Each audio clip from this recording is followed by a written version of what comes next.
Good evening, wrestling fans, and welcome to another exciting edition of AIWF Ringside Wrestling. I am Matt Carter, being joined by Commissioner Rick Diesel, Hall of Famer Brian Danzig, Commissioner Smiling Diamond Dave, Hall of Famer Chainz is with us tonight. And boy, we've been talking about the chair shot heard around the world for the last few weeks. Well, now we've got the man that was the perpetrator of that event. And I don't know if I like perpetrator. They usually entitles a court case. Well, it didn't this time, but I'm telling you, I don't know. I hadn't decided even after all these years whether or not a crime was committed, but we'll say not. Wait a minute. What's the statute of limitations in North Carolina? 2 years, I believe, seven years, but that happened in Virginia. So I'm pretty sure bludgeoning is a misdemeanor. Yeah. Anyway, all right. So a lot of great things. How's everybody doing tonight? First off, let me get that out of the way. I'm good. I'm sharing. I'm just doing my thing. Good, great. Cool. Yeah. I'm good. A lot of big What's up, things. Brian? Good. How are you? Outstanding. There's some stories about a professional rivalry. That was a violent feud. I just realized it's probably good that you two aren't in the same room. Because I don't think even though you like each other now, I don't think you can resist the urge to fight each other if you get too close. Like riding a bicycle. You let that bell sound. You let that bell sound. Ring ding dong. That's right. So a lot of interesting things going on around the wrestling business. But Rick Diesel, you went to a show in Raleigh last night. I believe the promotion's called FWE, and they ran the Dorton Arena, and I was hoping to go down there for that, but my work schedule at my shoot job has just been killing me lately, and I just did not have the energy to make that drive yesterday. But after seeing your pictures and chatting with you last night, I wish I'd have sucked it up and done it, because it sounded like it was a hell of a good time down there last night. Well, they had to have a cage that could contain Carlito versus Mr. Anderson, and we got one hell of a cage, so we took it down there, and it was an awesome show. They did a great job. Clara was in a tag match. Her and Angelina Love tagged against Carmella, NWA World's Women's Champion, and a girl I didn't know. So, but it was great. I mean, a lot of hang out with David Crockett. And Billy Gunn, Carlito, Ken Anderson, all backstage, and I was hanging out with David Crockett. That tells you where my heart lies. Yeah. Well, David Crockett has certainly become a big deal on the wrestling scene again lately, especially here in the Carolinas. I was telling you guys, and I'll tell this story again before we went on the air, but several years ago during, it was between Christmas and New Year's, they were doing a show on WBT radio here in Charlotte, where the host was talking about, Mid-Atlantic wrestling in the 70s and the 80s, and they were actually taking phone calls, and people were calling in and, I remember the Mighty Igor, and, I remember watching Wahoo and Johnny Valentine and all that kind of stuff. And David Crockett called in and was legitimately surprised and said so on the air that he couldn't believe that people still, thought so much of the wrestling promotion that him and his brother had for so many years. And then, he talked about his dad a little bit. Then I met him at the Tony Schiavone podcast, and he was kind of telling me the same thing. Like, he was just amazed that people still are into it, and still watch the old shows on Peacock or WWE Network at the time. And now he's just about any moderate, mid-sized independent show, or when the national promotions come through town, he seems like he's always there. He's like really into it again. And I think that's really good. That's what he told me last night, that he goes now because he gets the bug, just like all of us do. And he's got to get that fixed, and that's how he does it. And he hung out back. He never made an appearance that I know of, but I mean, I never seen him make an appearance. He was just hanging out with the boys backstage, which was really freaking cool. Yeah. That's really cool. Yeah, I mean, when I met him, he's down to earth guy, really nice. He did say it was a good thing when he was at that Tony Schiavone podcast that he didn't bring his wife with him, because the language that Tony and Conrad were using was to the point that his wife would call a priest. And I thought that was the funniest thing. Oh no, David's wife's gonna have to call a priest now, boys. You're in big trouble. So, but yeah, so great things. But speaking of like great things going on for people that we know or have worked with, how about Wheeler Yuta won the ROH Pure Championship yesterday at their pay-per-view in Texas. So congratulations to him. He's one of the Myrtle Beach boys, wasn't he? Yes, yeah, trained at the, and he'll tell you, trained at the AIWF Academy in Myrtle Beach. Mm-hmm. So, and then he went on up to, up north and honed his skills. I think he went to ROH. I'm not really sure. Mm-hmm. But, and now he's like a phenomenon, all over the world. It's incredible. One of my guys that I worked with in the Philippines was chatting with me the other day, and he said, "Hey, can you tell me a couple of big names that's been through your promotion that I might see on TV?" And I said, "Do you get AEW?" And he was like, "Yeah, we get it over here." And I was like, "How about Wheeler Yuta?" And he's like, "Oh, I love that dude. Really? He wrestled for you guys?"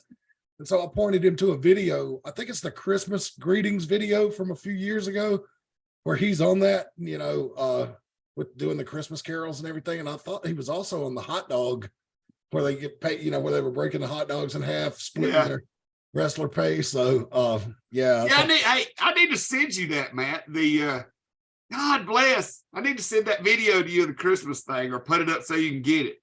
Yeah, I'd love it. I'll work on that right now. You talk. All right, I'll post it on YouTube. It's definitely a classic, that's for sure. It even features Smiley, so be sure you stay to the end for that. Yes, I forgot all about that. Yeah. Look, there it is. Oh, he found it already. Okay. So for those of you watching on YouTube, look around for the AIWF holiday special. I haven't posted it as of yet, but I will get it up as soon as I get the video in my hands.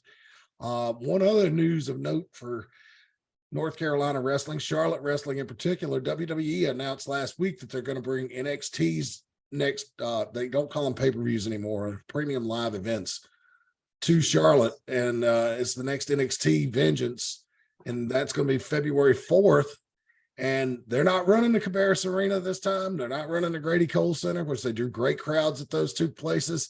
They're running the Spectrum Center in downtown Charlotte. So they're going to, this is NXT going back on the road. They've been hitting up armories and things in Florida for the last couple of months, but they're like going to try to fill a big building here in Charlotte on a Saturday night. And I can tell you that if it's anything like that last live event WWE had down here, they will draw a good house and it'll be a good crowd. Charlotte wrestling fans are old school, man.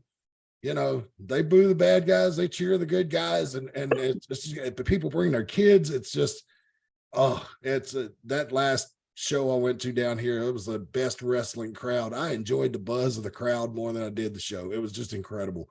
So anyway, lots of big things going on. Gentlemen, thoughts? Well, nothing. Hey, I'm trying to get you this video, so you guys just go for it. Nothing says I don't give a shit like complete silence. Honestly, like for me, whenever I catch wrestling that's on now, I usually enjoy it, but I don't seek it out. Like I don't, it's not something that I, it's not appointment TV for me. Mm-hmm. Occasionally I'll catch it if it's on, and just like keep up with things online, watch clips on Twitter and Facebook. But as far as sitting down and watching a, 1, 2, 3 hour show, 2 or 3 times a week, that's just not something I'm going to do. And if I'm going to sit down and watch wrestling, usually it's something old. And if it's my choice, it's something old and terrible. Right. Yeah. Reagan, she likes watching bad wrestling. She likes to torture herself. Yeah. Well, it's funny. It's fun to watch it with somebody, watching bad wrestling, like, WCW in the 2000, Halloween 2000s. havocs. A bunch of Halloween havocs. Yeah, Yeah. Back when they couldn't fill the annex. I remember Right. going to them. That was Yeah. back when Pepsi was giving me all them free tickets to their luxury box. And I'd go to all the shows and come down and hang out with people from Pepsi. Yeah. I'm right with Brian. I don't particularly set out to, I'll catch clips here and there. As much as I hate to agree with anything with Brian, but that's where we're on the same page at. Of course, wrestling it's 7 days a week at my household without even me stepping in a ring. So to take more time out to watch it, I do like to step in to see what's going on, keep up with who's doing what, and this, that, and the other, but I'm with Reagan on this. How's your head, Reagan, by the way?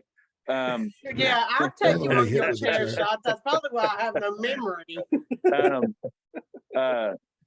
But I like the old school. One thing I miss is the Turner classics. Of course, that's how far old school I go. I'm not going back to 2000. I'm going back to way back when. But I do think that what little bit I've seen out of up north since the last takeover, I'm hoping a little bit better entertainment. And I'll leave it at that. Yeah, let's not pull any punches here. We all knew the problem with what was going on in WWE was Vince. And now that he's gone, I think things have turned in, just my opinion, whatever it's worth, that $6 buy you a cup of coffee at Starbucks. But I think it has taken a turn for the better. Shawn Michaels is in full control of NXT. Triple H is in charge of the other stuff. And let's be honest, they have to program 3, 5, 7 hours of live TV every week, plus every month a pay-per-view on the weekends. That's got to be hard to write. That's a lot of television to write. Yeah, it is. And those, I think those guys are just more in tune with what today's wrestling fans want. And Vince, he wanted to put on TV what he wanted. This is what I like. This is what I want. Doesn't matter what the audience wants. This is what I think is good. So that's what we're going to do. Yeah. Vince was a wrestling Hitler, buddy. That's for sure. Well, honestly, the last time Brian and I watched wrestling seriously and never missed it was Lucha Underground on El Rey. Like we never missed Lucha Underground ever because of the stories, because of the stories behind it.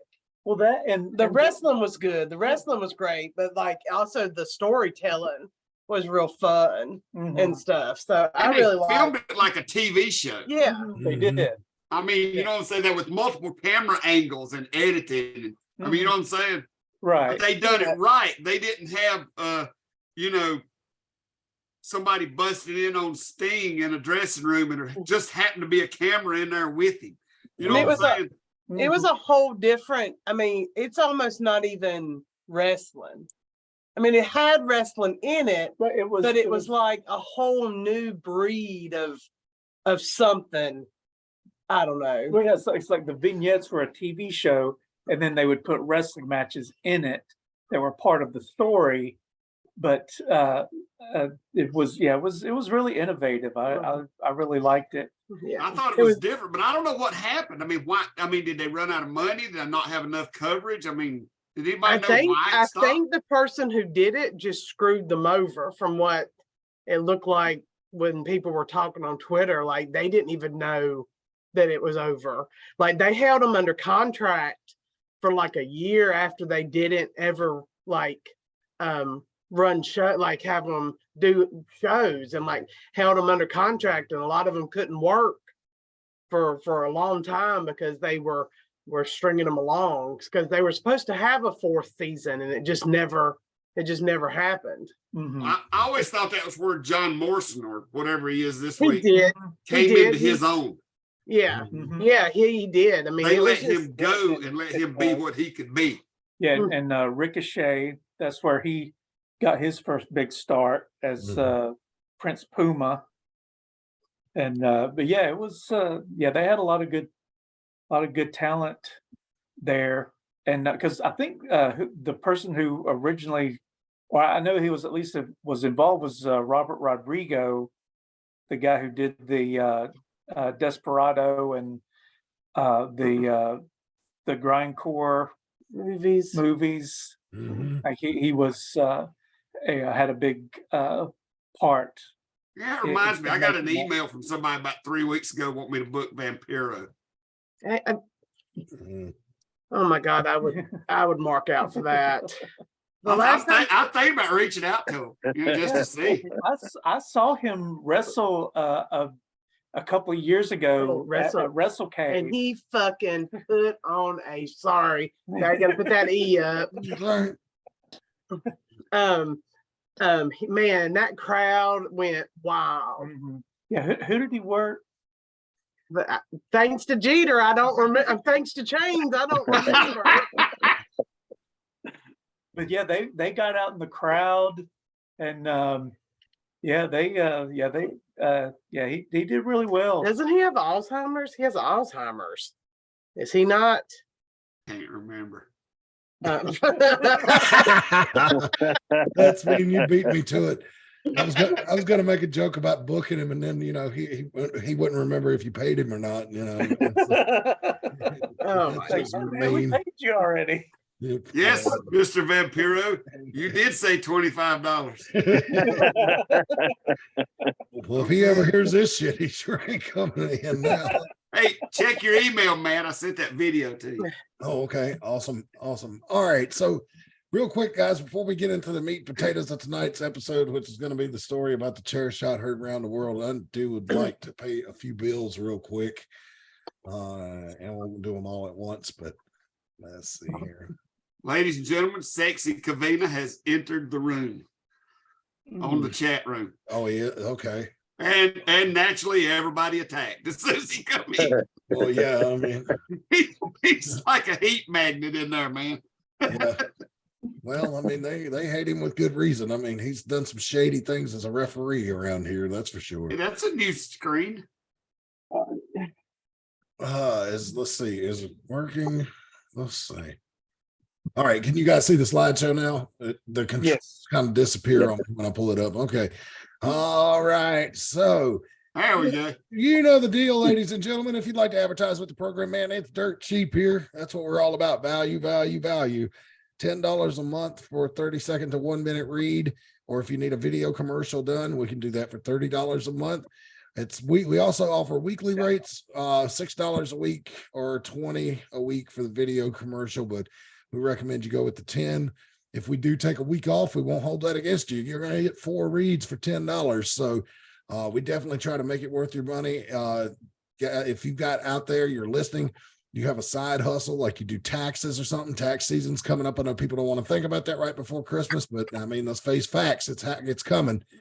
So if you do taxes on the side or have like a lawn care business, anything like that, reach out to us. We'd love to have you on. We get you on all these platforms. We do this show live on Facebook every week. Of course, it ends up on YouTube as well.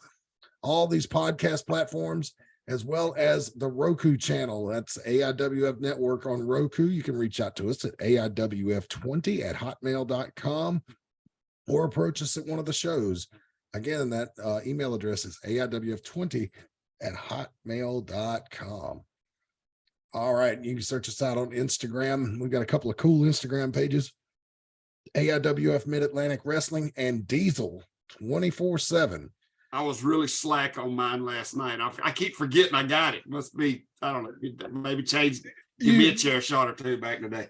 Well, you just have to get in the habit. I hadn't been updating the Mid-Atlantic Wrestling because I've been looking after our YouTube page, which has just gone and blown up the last few weeks. So thank you to all you new subscribers. God bless you. And I know where you came from. So thank you for coming along.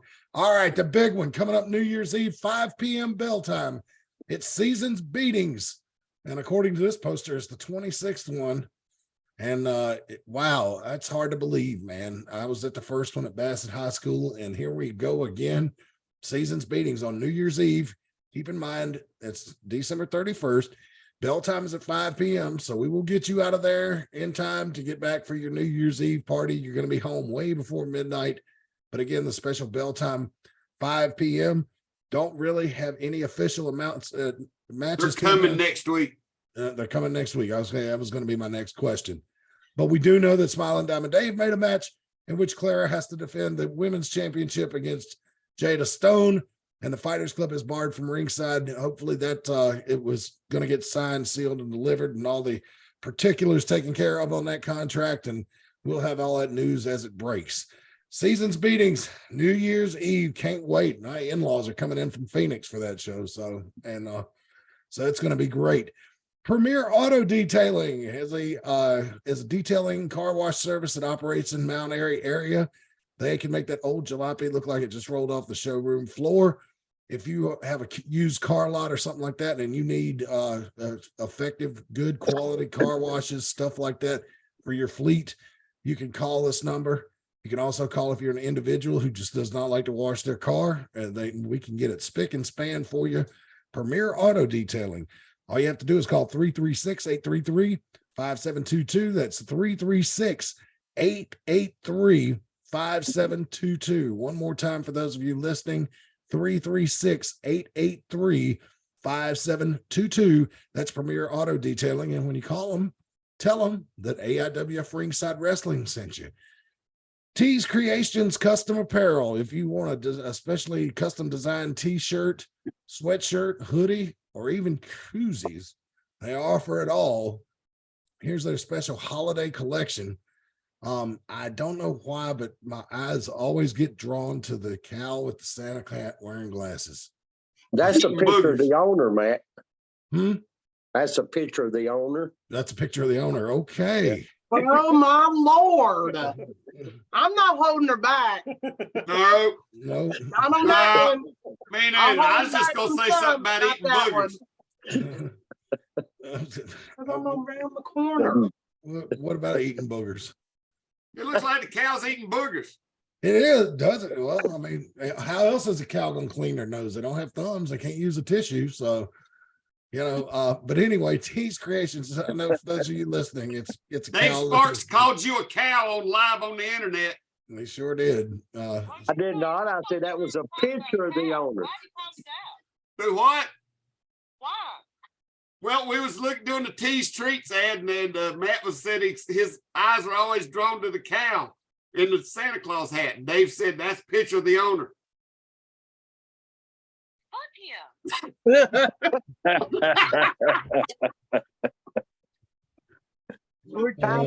Yes, you're on that stupid show. Oh, God. Thank you for your continued sponsorship, by the way. Just thought I'd let you know. Jeter says, hey, Chainz. I keep calling him by his real name. Nobody cares anymore. I did James. I do the James. Let's just go with either other. What'd you say, sis? I said, hey, to Jeter, I love him, but David Sparks can kiss my fat cow ass. How about that? Oh, yeah, definitely got to market explicit now. There you go. All right, I just figured I'd, let you know. All right. teescreations22.com, and you can have a much more pleasant interaction with the owner than what we just heard. But there's no apostrophe in that web address. It's just teescreations22.com. They've got a lot of ready-made designs for you there on the website. But if you want something special for a family reunion, an anniversary, a birth of a new baby, anything like that, you can definitely reach out to them, and they can just about do any kind of custom job you need. You can also see their fabulous stuff on Facebook.com/Tees Creations. That's just search Tees Creations on Facebook, and that will be that. So, all right. So, well, Chainz, you're here. Chair shot heard around the world. Hey, before we get into that, I gotta ask him something. All right. And I'm on ambush Chainz here just for a second. Uh-oh. You do that 2 hours away. Who pissed off Brady Hawks? Brady Hawks. You have to tell me who that is. Wasp. Oh. Hey, the fact that you asked me who that was tells me everything I need to know. Well, that was, we have a local promoter by the name of Lou Freeman down here in Bristol, Tennessee. And I couldn't exactly tell you what started the transition. I just watched it transpire over the news feed, you know. We all did. It was over. It went from basically, I think what it boiled down to was Imperial Pro down here puts on this huge monster Christmas show at a church, and all the money legitimately goes where it's supposed to. And I guess the fellow you're talking about's running up Mountain City the same night, and there's several things that's popped up, but you know, it's Tennessee, it's Tri-Cities wrestling. I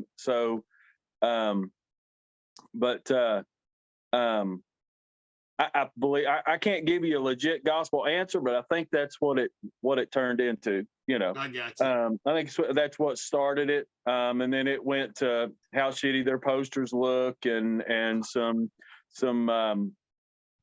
other things. You know, just typical indie wrestling. Yeah. You know, Lou's a good friend, and whatever they did to piss him off had to be substantial, because, you know, Lou's just a good dude.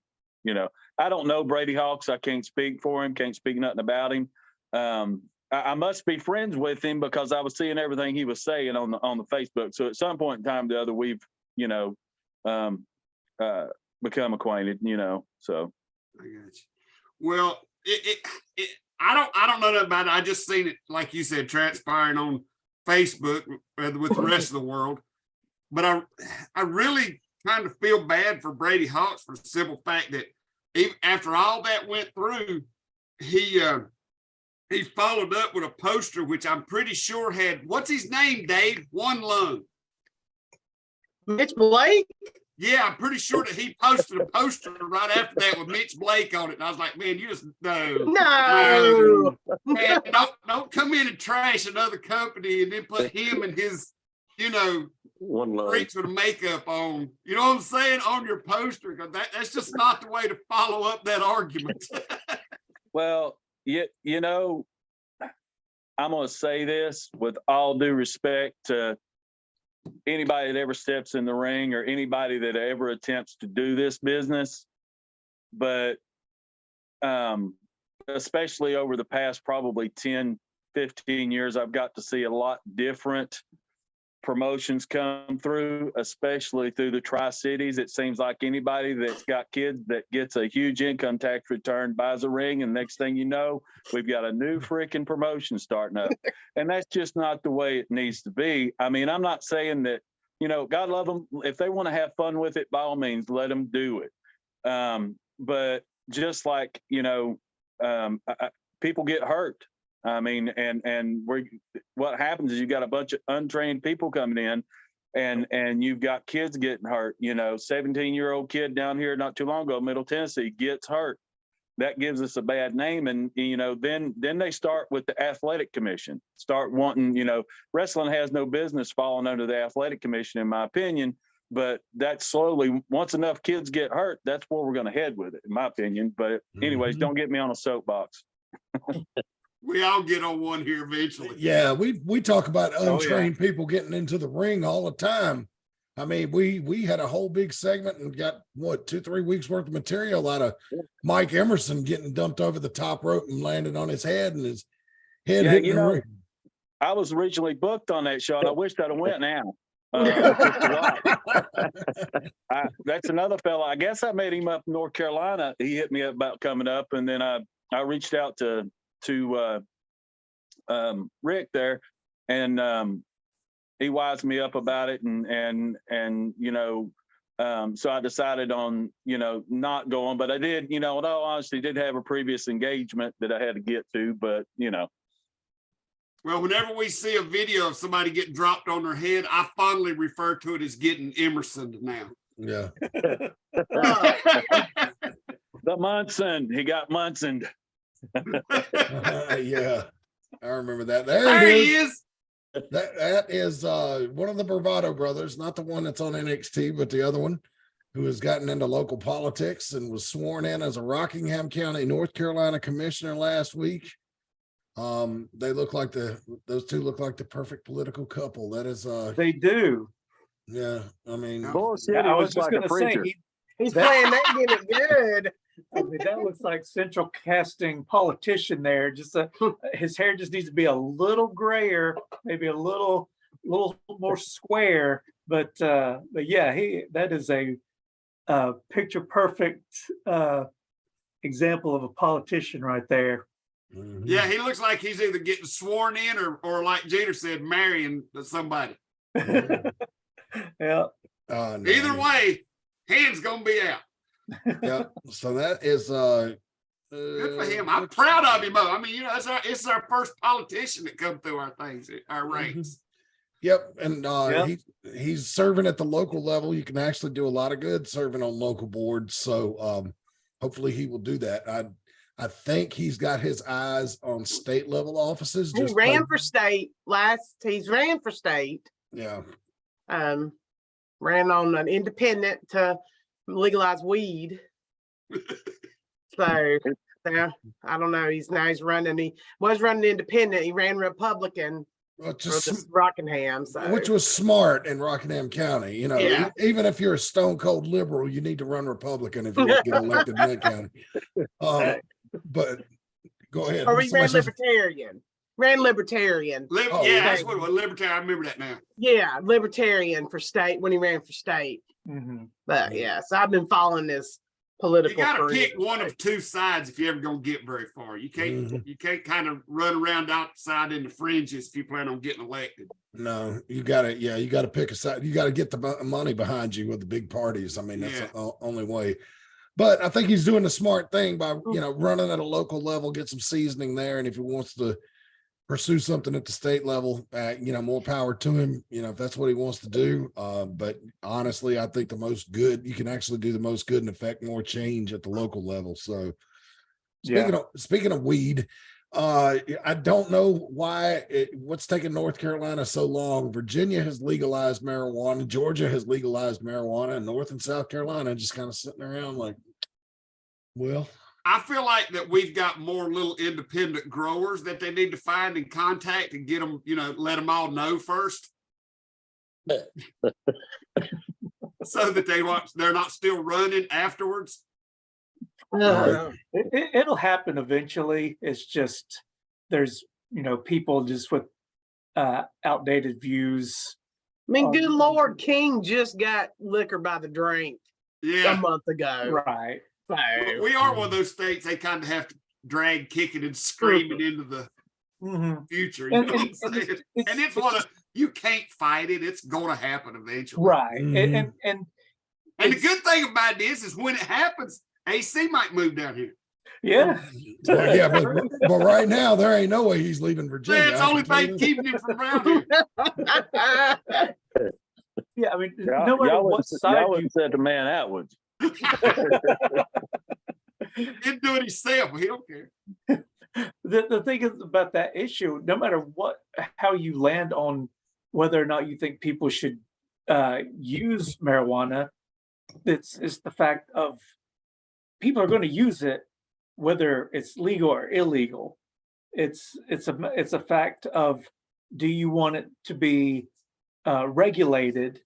That way it can be taxed and make more money for the state, and it can be regulated in that people can know what's actually in it. They're not Mhm. buying something laced with God knows what. You can actually buy it at a store and and it could be safe. Well, Right, remember, it's like 2 or 3 years 2024. ago, for one season, I was a North Carolina licensed hemp grower. And I had like 200 plants in my backyard. Yeah. And I never forget Kevin Phoenix come to visit me one day, and I swear to God, he was wrong. I thought he was going to take his clothes off and wander through it. But but he was like, "Oh my God!" I'm like, "Yeah, they come by and check me every once in a while." But the company that I signed a contract with, supposed to buy it, never bought it. So me and Amber, my oldest daughter, had to burn 150 pounds in my backyard.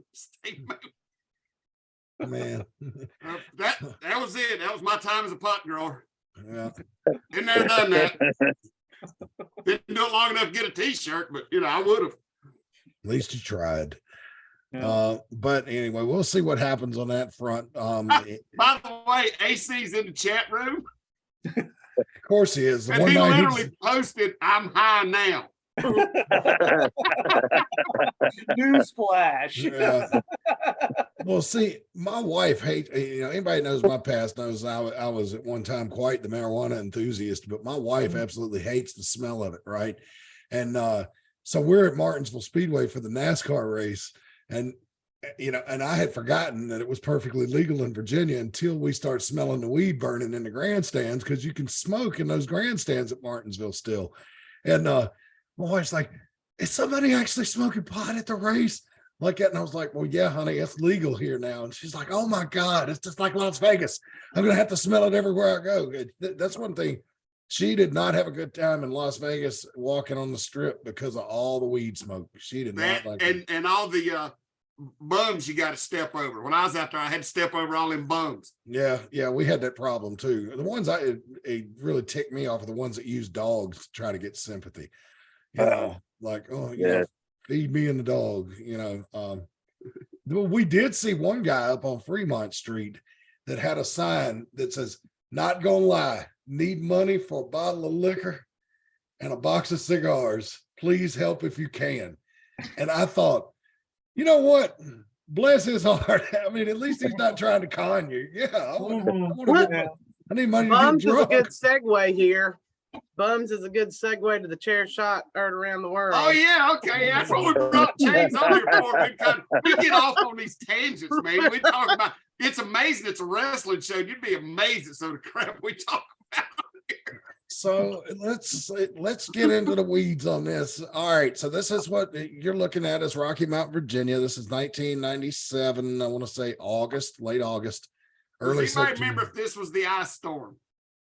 It couldn't have been, not in August. Yeah, you're right. It couldn't, because I remember we went up there during the ice storm one time and like 200 people showed up, 100 to 150 people showed up. I'm like, what the hell?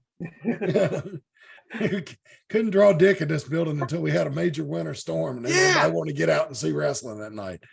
But anyway, just to set it up, this is a third of a series of matches between Neil Leathers and Brian Danzig. Neil had won the title 2 weeks before this in Elkin, North Carolina. He had wrestled Brian to a double disqualification at the Back to School Bash in Bassett, and then we went to this match when Neil was saying this was going to be Brian's last chance to get the title back. Now, Brian, you told us about last week.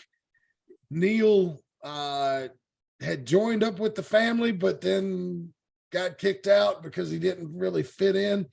Most of the time, I try to keep it a little kayfabe here because I don't want to give fuel or any ammunition to those stupid smart marks out there. Out the window here, I think. But what you gonna throw? What out the window? I heard you say something about getting. I said we're gonna throw that way out the window, because I remember you remember Brian when we kicked him out in War, West Virginia, and Daniel gave him the off the top rope slingshot Frankensteiner, almost broke his neck. Well, that was Neil's fault because he hung on to the rope. For some reason he was going to buck on it and was hanging on to the top rope, and Daniel just had to bull him over, and then when he did, he spiked him with it, again because he was fighting him on it, and so instead of just going over like he should have, just doing a flip and landing on his back, he got his head drove into the mat because he was hanging onto the rope, and it's a good thing Daniel did that, because if not, Daniel would have been the one who landed on his head. Mm-hmm. Yeah, Emerson. Look, there's Yeah, Daniel would have been Emerson. Well, except I think it with an Emerson, I think it has to be your fault.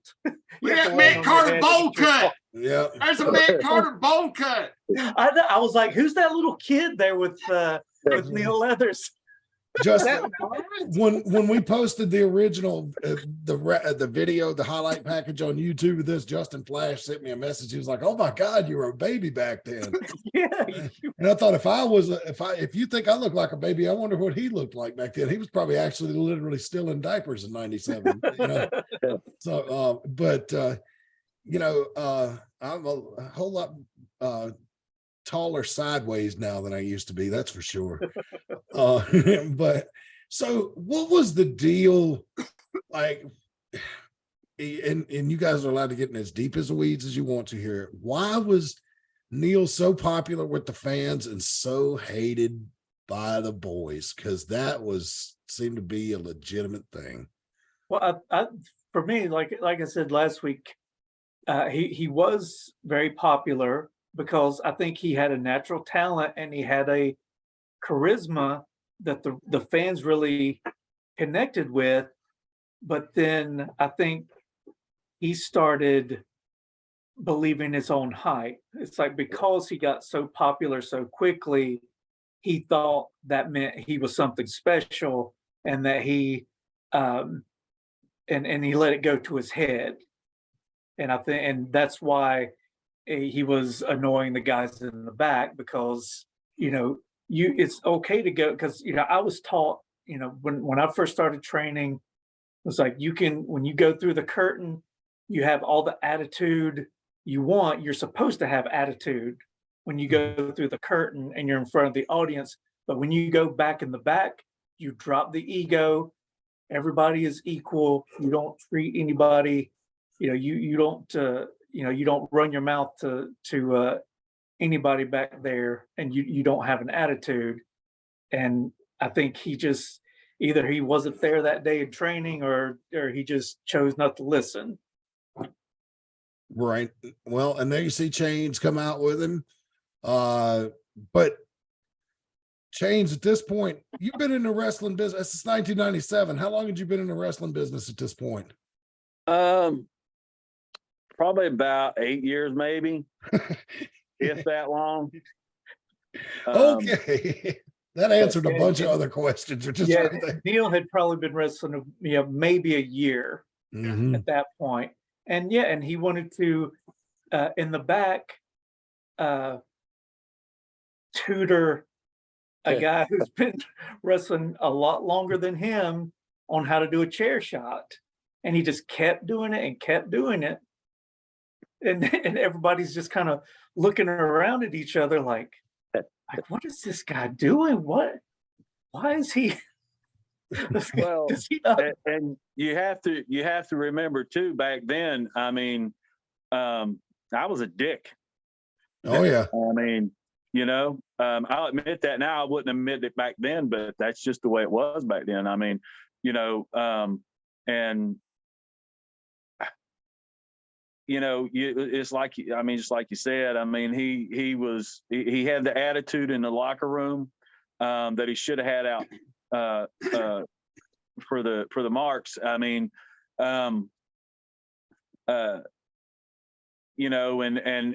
sooner or later that attitude gets adjusted. It's just a matter of who does it when it happens. It happens to all of us, if you push it, Chainz, do you remember anything specifically he said to you? I mean, I know it's been a long time ago, but do you remember anything come to mind that triggered you to say, all right, motherfucker, I'll show you.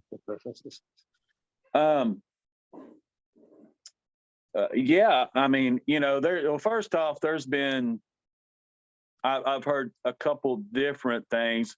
One that stands out the most is that it was over a certain AIWF female, Ronnie. That is completely not true. I'd never bring personal issues into the ring unless that's the only place I could catch your ass. But it absolutely, when we talk about what we're doing for the finish, where we're going with that, best memory serves me, he comes up and explains to me, what I'm going to do with the chair and what I need to do with the chair. And of course, we know what I wound up doing with the chair. But he was like Brian said, he's just trying to tell me, what to do, how to give the chair a shot.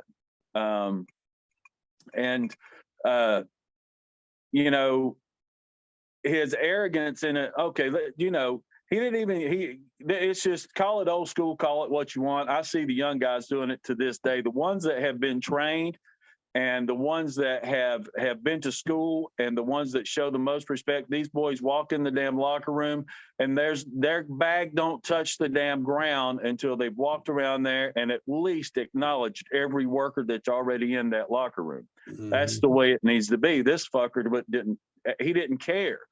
He thought because he's putting asses in the seat that, he didn't have to worry about this stuff.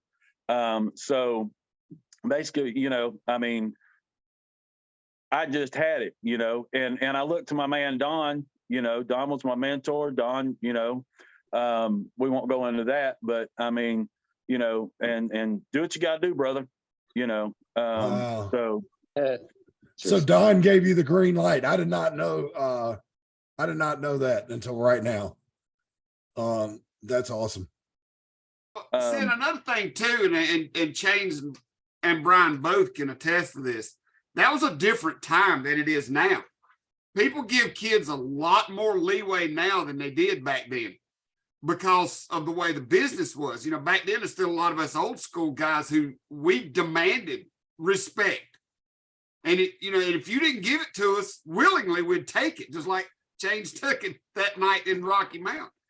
And there was just etiquette that was taught back then that a lot of people don't teach it now. But, like we've said before, hell, there's a wrestling school on every freaking corner now.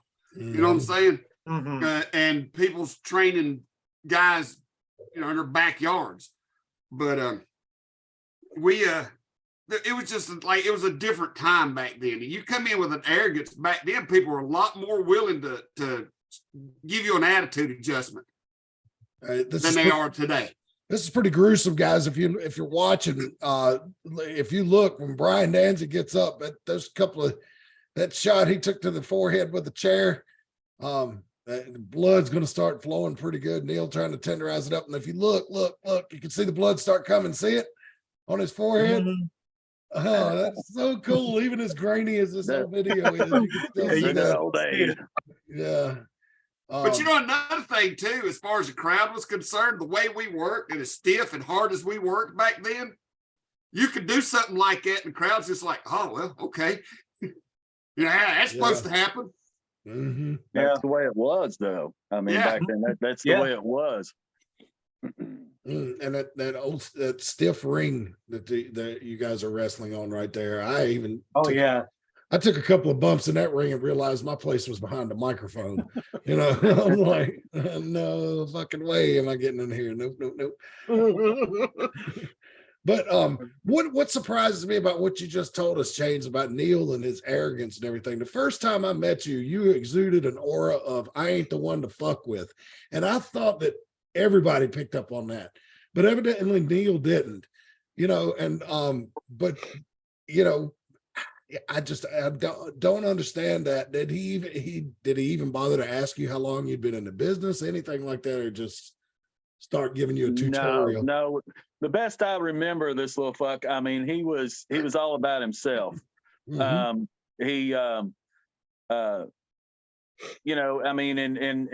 in and out, there was just a lot that and I've thought about it since y'all brought this up to me, things that transpired. Back in the day, you kept your ass in the locker room unless you were babyface. And in and out, we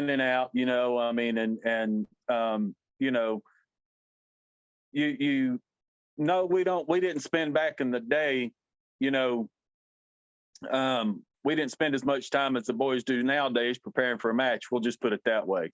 But there's certain things you need to know. And if you don't give a fuck to stand around and figure out what's going on, then whatever happens out there during your shining light, your shining moment, then, that's on you, And the only scar I have from all the wrestling is from Neil. Like when I worked him and Richie Mitchell in Westfield, like the only scar I have is from him of all the things I've went through. So, I mean, that just shows you, what kind of person he was too. So, I was, if we're gonna, I was taking care of business after getting hit in the head with something and had my blade in my hand, and Richie told him not to kick me in the back of the head, and he kicked me in the back of the head, and it just went right across my head. That's one thing. First of all, he should have known, but second, he was warned. He was told by his partner, leave her alone, let her do what she needs to do, and he just ignored him and went over there and kicked her in the back of the head. And then I had big mouth on the top of my forehead. Mm-hmm. It didn't get any color because it was too deep. Right. Yeah, that's the thing. You go too deep. Oh my God. So it didn't get any color because it was too weird. Oh my God. I did not know that story to that extent, Reagan. I guess that the best way to explain to what transpired leading up to, and I'll be honest with you, I wasn't happy about the situation I was in with him. And so that probably fed into a lot of steam that come behind the chair, so to speak. And then just because you might be the leader of the pack in the ring, don't mean you're the leader of the pack in the locker room, There's a whole hell of a lot of things that transpire in the wrestling business because the guys that's been in the business and the old schoolers, the veterans, allow it to happen. There's tricks to the trade that you're taught. I mean, that, now let's get with it. It's not like Neil was 200 pounds. Any one of us could have used him for a toothpick. I mean, at any given time. But if he is a big boy, there's tricks of the trade that you use to bring people like that down to size. And, in my opinion, and, something I learned through the tutelage of Don Carson, the best way to bring somebody down is not physically, but, bring their ego down, bring their clout down, do it in front of the crowd, when you mess with somebody's ego, it's like messing with their daughter. You know what I'm saying?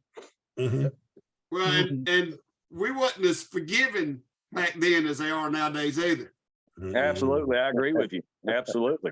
I mean, it's like, Dave, are you unmuted? Yeah. Do you remember the dude in Elkin? Brian, do you remember the dude in Elkin, the Eagle guy that somebody tried to kill? Cyclone tried to kill him. Was that who it was? The American Eagle. Yeah, that's him. Yeah, he come in remember Elkin, I think it was, wasn't it, with an attitude, and somebody had to bring him down a notch. Yeah, I remember that. Yeah. Cyclone power bombed him, and he landed on his ass. I mean, he picked him up and just kind of chucked him. And I remember he landed right square on his rear end and just kind of, over his head. Hey, it scared me every time that I know that me and Don was having to wrestle Cyclone or Black Knight, and that become a regular because Don always looked at me, you're starting, Cyclone starting, Black Knight starting, you're starting. I'd say, well, gee, thanks. Because neither one of them knew their own strength. They didn't know how to judge their strength. Neil almost fell off the ropes. They'd absolutely kill you, on power moves, belly to back suplex, they'd kill you. Mm-hmm. So. Yeah, I remember I got somewhere on tape. I don't know where it is. I think it was in Smith Grove. And we had a battle royal, and Cyclone chased me the whole freaking match, trying to get his hands on me. I run from him the whole time. Just like I run from Body Count that time was in Bluefield, and I took that damn chicken away from him. I blame that one on Chainz too, because he's what brought all that beer up on top of that hotel. But Oh, is that where that came from? yeah, but Cyclone chased me for a whole bout. I found out later somebody had played a joke on me, ribbed me by telling him they'd give him $5 if he'd powerbomb me. Oh, wow. He chased me the whole match. That was probably Don. It might have been. I can't remember who it was. Somebody Probably. goes, I give you $5 for that firebomb Rick Diesel. But it was a rib, you know. But God Almighty, he chased me. But now body count, I was a lot more afraid of him with the chicken leg. I will admit that. God bless him. Yeah. I remember when we were in Johnson City for Jackie's wedding, and we had all been drinking, and we went out to that pizza buffet, and body count nearly single-handedly destroyed that thing. I mean, they almost put up a sign that said all you can eat within reason after that night. Because well, he used to take a pitcher of beer and use it as a mug. Remember that? Yes. God bless him. I used to be just amazed. That night at the pizza day, I just amazed just to watch him in amazement. Just he ate like a whole 20-some pieces of pizza. Yeah, it was something. There was somebody keeping account. I don't remember who did that, but I remember hearing that after the fact that he had eaten a lot of pizza. But anyway, back to the Neil Leathers Brian Danzig match. We're not too far away from it now, but we wanted to show you the whole match again, folks. If you're going the AIWF Ringside Wrestling YouTube channel, I have this video with sound, and I give kind of the breakdown and all that kind of stuff. But we wanted to bring Chainz on here just to get a little behind the scenes of what led up to all this. Now, for you personally, Chainz, after this happened, did you notice any behavior improvement from Neil after this, or did anybody? Because I'm out front doing the commentary on every show, so I don't see how guys are interacting in the dressing room. So how are things after this? I actually don't recall talking to him after the match that night, or even seeing him for that fact. And you know, I don't remember a whole lot about him after this run right here. So, you know, as far as the difference in his, I'm hoping the sumbitch got out of the business, because that he you know, buying a ticket is exactly where he needs to be. I mean, he's one of those fuckers that you don't even give the respect of when they show up at a show, letting them in free. Here you go, man. Here it is. And so Neil thinks Chainz is on his side. He was wrong. Look at the way that chair bent. All I know is his head disappeared into his neck. You know what I'm saying? Yeah, I'm running this off. And the video don't do the sound justice. No, I can roll it with sound if y'all want to hear it. Let's see, and look at that. You can see the chair bending. Yeah, and you can see when he throws it down as it goes off out of frame. You can see the chairs just bent. But if you guys want me to roll this with sound, I'll be glad to. We can all listen to it again. Hang on just a second. Let me get the settings right. When was the last time you seen this video, Chainz? I seen a bit. I think y'all posted it maybe a year or two ago. Somebody posted it, and I seen it then. That's the only time I've seen it. It pops up every few years. Okay, you guys ready? All right, here we go. This is it with sound. Can you see it? Yes. Yeah.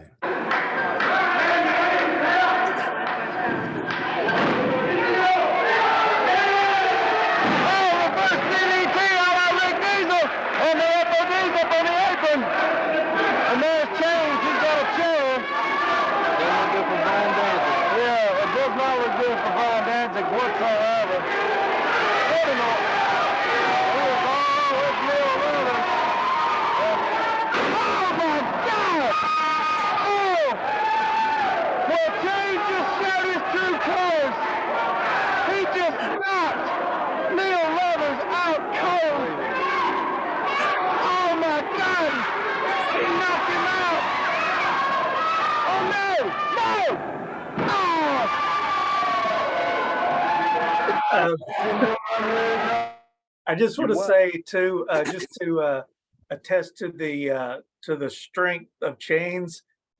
I was just lying there.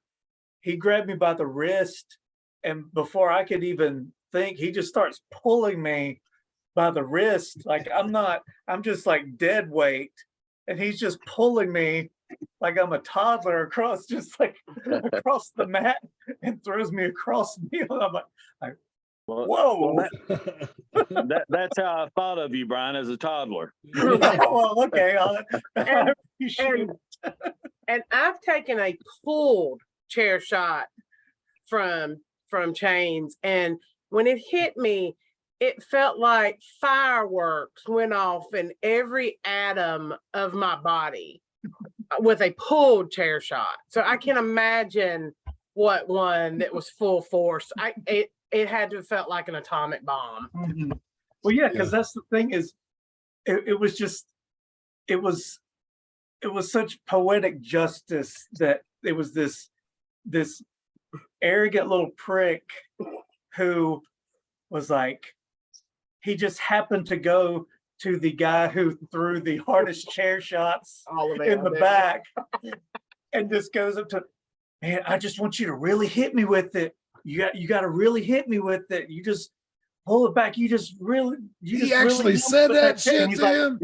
You Yes, just sparked. that's You what he just was sparked a saying. memory.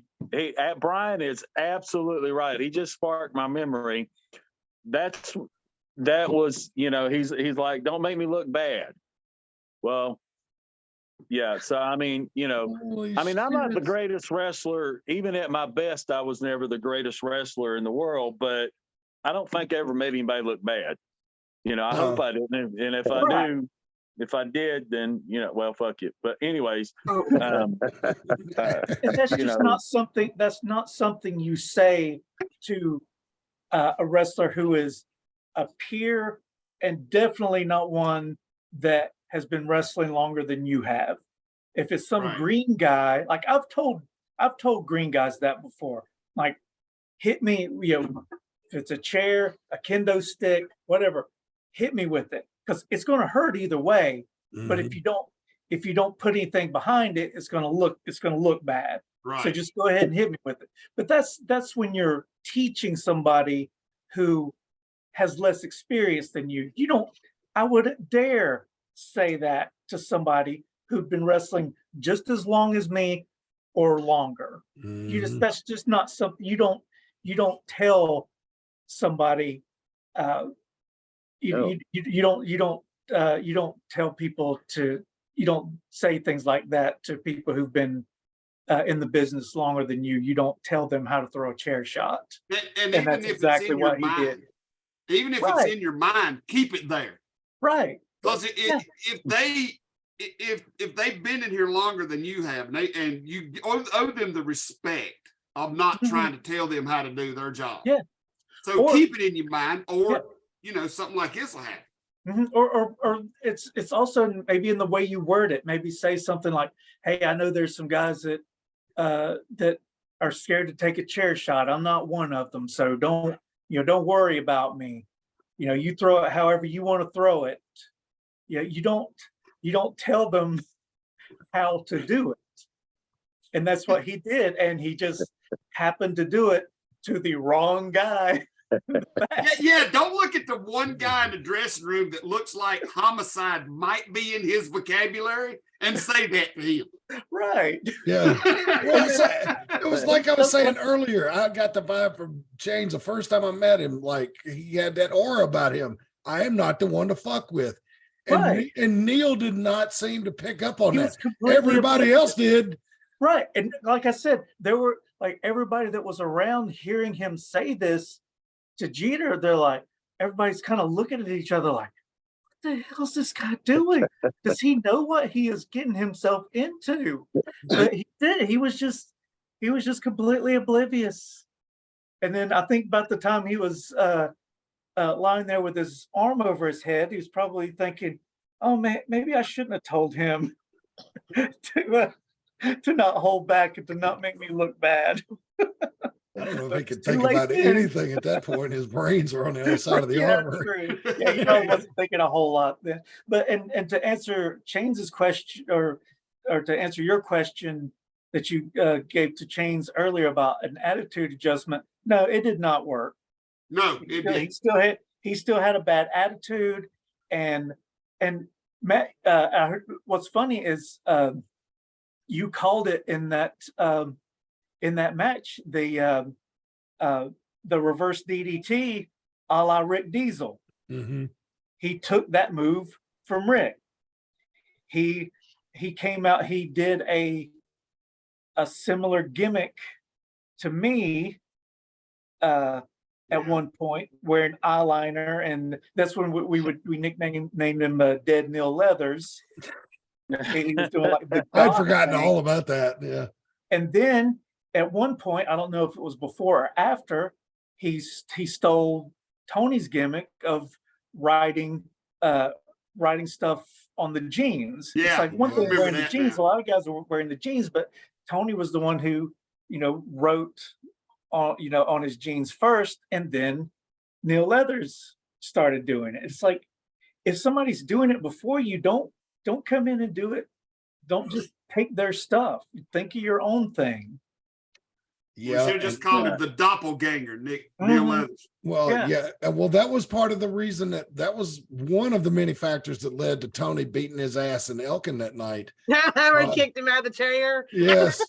Well, see, Tony had rode with me that night, and we were driving down the road. It was a long way between Bassett and Elkin, right? About an 1.5-hour trip. And Tony had just been kind of airing his grievances or whatever. And, there may or may not have been a bottle of Jose Cuervo in the car. May or may not have been a little marijuana in the car. Needless to say, those two additional ingredients did not help to cool the situation off. So by the time Tony got to the building, he was furious. And he's like, look, I need your help. He said, Big Don's going to run over there and try to break it up. He said, so all I need you to do, he said, walk behind me. I'll go over to Neil. You walk up to Big Don and shake his hand. And when he starts to come, try to hold him back. I said, I ain't going to hold back Big Don. He slid me across that armory like anything else. And Tony was like, well, just do what you can to buy me some time. And I said, okay. And so I saw Tony kick him and jump on top of him. And I'm talking to Don. I got Don in a firm handshake. And I'm just like, Don, I promised Tony I'd keep you off from breaking this up for as long as I can. And he goes, and Don looks around me and he goes, you got about 10 more seconds. Because I think he wanted to watch it, part of him wanted to watch it, but he knew he had to do his job. Right. And so eventually he went over there, broke it up. And Tony was telling me afterwards, he was like, man, I could feel his guard. He's like, when you're on top of somebody and you can feel them getting weaker, like they're about to open up and you can really start connecting with some shots. He was right there and Don grabbed me. Yeah. So, and then it didn't seem like it was too long after that. Neil just kind of disappeared. I think he finally realized that it wasn't a safe space anymore. Is he the one that got on Facebook and pitched a fit about some video? Yeah. And was gonna do some stuff. Yeah, he raised hell about us having videos of him. Boy, he's gonna love this, man. But yeah, I think he really thought that he could claim, I don't know, ownership.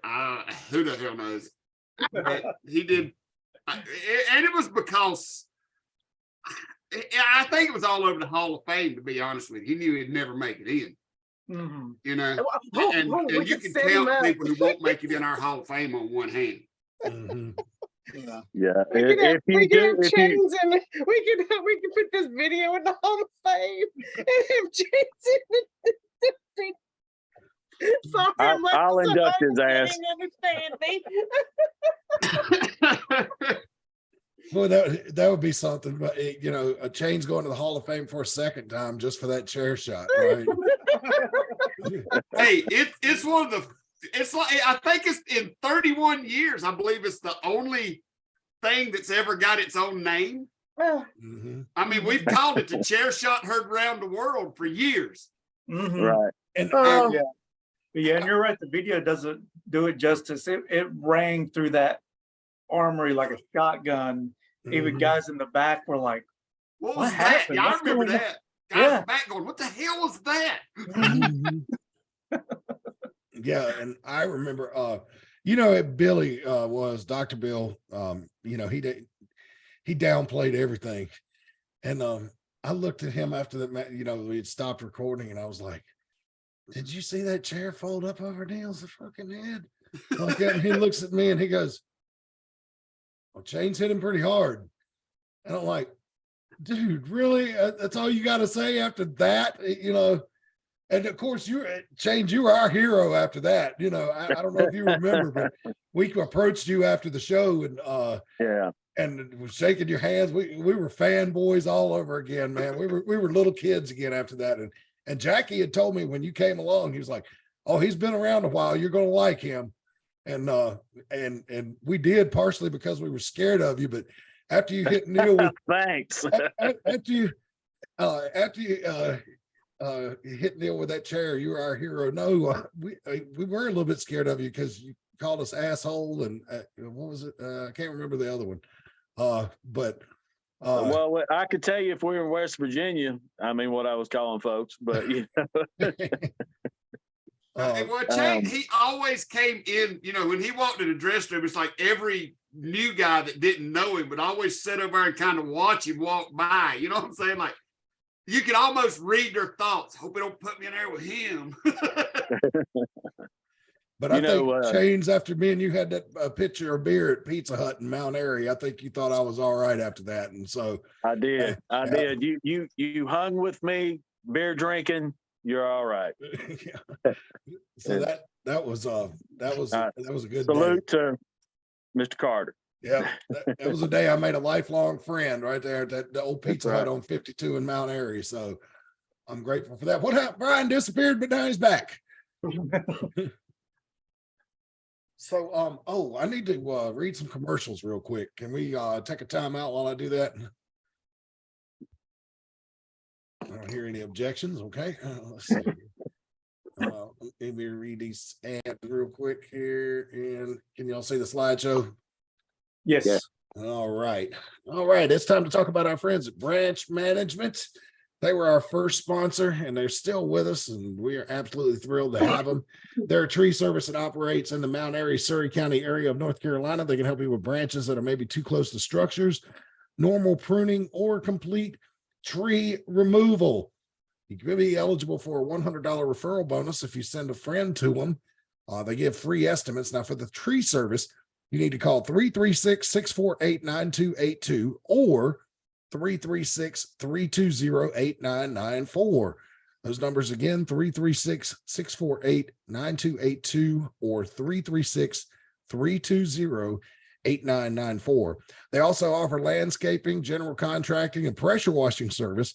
That's a different number. That one's 336-648-2487. Again, for the pressure washing and landscaping, gutter cleaning, any of that kind of stuff. 336-648-2487. Thank you for our friends at Branch Management for all you've done with for us, sticking with us over these last many months. And finally, our most delicious sponsor, Tees Treats, is a food truck service that operates out of the Mount Airy, Surry County area. They got multiple trucks, so they can be at different places at the same time. They have a full menu, including hot dogs, chicken, milkshakes, ice cream, fries, mini donuts, pizza. Am I missing anything, Rick Diesel? I mean, they got it all pretty much. Yeah. I don't know. She adds something new every week. Yeah. So check them out, Tees Treats. You can visit them at facebook.com/Tees Treats if you want to see where the food truck is, or you can give them a call at 336-755-8204 for availability and find out where you can find them. That's 336-755-8204. And I'm telling you, man, they got these decadent funnel cakes, man, where she puts a slice of cheesecake on top of it. Absolutely delicious. And the hot dog chili that she uses, die for. Absolutely love it. All right. I think that's all we got there for this week. So, I guess the lesson for younger wrestlers is probably maybe should just be quiet when I first come out of wrestling school and get booked on a show and listen and learn. What do you think, guys? You're all veterans. I mean, ears open, mouth closed. Yeah, and you don't have to be quiet necessarily, but when you do open your mouth, make sure to be respectful when you do it. And if you don't think you can do that, then keep your mouth shut, because, you know, I've said it before and I'll say it again, you know, just because wrestling is what it is, there are people who think that wrestling doesn't have badasses in it. Well, it does. oh yeah. Because, you know, just because we're not trying to kill each other in there doesn't mean that we can't do it if we want. Yeah, you're still in a room full of trained fighters. Right. You know, why would you poke that bear? You know, Just like Chainz said a few minutes ago, you know, I don't know how it is nowadays, because we quit training people a long time ago just because I just couldn't take it no more. And there's no need, because like you said, there's so many wrestling schools now. Yeah, they're everywhere. Right. But I don't know how they teach them nowadays in training, but back in our day, this panel you see right here, I mean, we learned ways to hurt people. I mean, there's ways. I mean, when I was trained, just the simplest move, they would teach you that just a slight adjustment of that move, like a hammer lock, slight adjustment in the right direction. You know, your shoulders out, your elbows out. You know, it's an arm bar, slight adjustment. You know, and it can look like an accident. And there's a lot of them that's why they used to call, you know, guys crowbars and you know, shooters and stuff like that. We had those terms back in our day because it was real. And Hatchet man. Wrestling, hatchet men. Yeah. Wrestling is my church. I love wrestling. It has been a part of my life. It saved my life. Not a lot of people know this, but wrestling kept me out of a lot of trouble when I first broke into the business. But you're going to run into those guys that just don't give a shit. And for probably the first 15 to 20 years of being in the business, I didn't give a shit. We put on a good show, or it was your ass. And no disrespect to anyone, but to Brian's point, you need to, if you're a new worker breaking into this business, you need to treat it as such. You need to treat it with respect. You need to respect your elders. And I know that is a term that is long gone, but when it comes to this business, that's what you need to do, because, you know, there are those guys like me, and they still exist, that don't give a crap. Prime example, and I'll make this quick. A couple weeks ago, we had a show down here in Bristol, and a young gentleman called the promoter up. This gentleman, this was his third match out. Some guy that had been working somewhere down got in his ear and said, "You need to tell the promoter this, this, and this." So the young kid gets on the horn with the promoter and says, "This, this, and this. I want this pay. I'm going to, you know, I got to go over in the match. This is what's going to happen." Well, this 185-pound kid winds up working a gentleman by the name of Silas Mason. Oh, Lord. So needless to say, none of the items that the gentleman had requested of the promoter went. But I will say this about the kid. He stayed.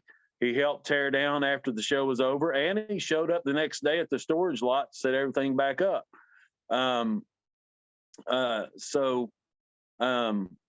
You know, respect is everything. I don't care what world we live in this day and time.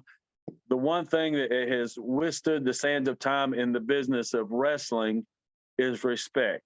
And if you have no respect, then you can expect pretty much getting the same thing, no respect, especially from guys like me. Yeah, as we just proven in our video that we featured tonight. Yeah, Chris Tenney made a statement in the chat room a while ago that he said he was everybody he's seen take I'm assuming he meant from Chainz, like a Chainz chair shot. He always expected him to come back through the ring through the curtain about 6 inches shorter. That was if he liked you, and that was with no malicious intent. I mean, let's you lose a real. foot if he didn't like you, boy. Let's be real. Let's be real. Let's be real. How many chair shots have you taken from me, Brian? Oh, several. We can't count the one Reagan took, the ones that you took. I only took one, and I was like, no. I've been hit by other stuff by you, but never. I took the one, just one. But I will say this: I love my AIWF family. Those was probably, aside from sitting watching my baby boy nowadays, I'm sitting at ringside watching my baby boy. Aside from that, my AIWF days were wonderful. They were probably my best time in wrestling. You know, we were talking, and I was asked a question not too long ago. And it was, what was the biggest waste of talent in professional wrestling? And in other words, you know, who didn't get noticed, who didn't move on to the big companies and things like that. You know, a lot of what we did back then was thanks to Rick Diesel. And I'm not sitting here blowing smoke, because really he has nothing else left to offer me. But the greatest creative mind that I have ever known, and I'm a movie buff, I'm a wrestling buff, but the things that I sit and watched Rick and Brian do in the locker room, and the things that came up with, were just short of amazing.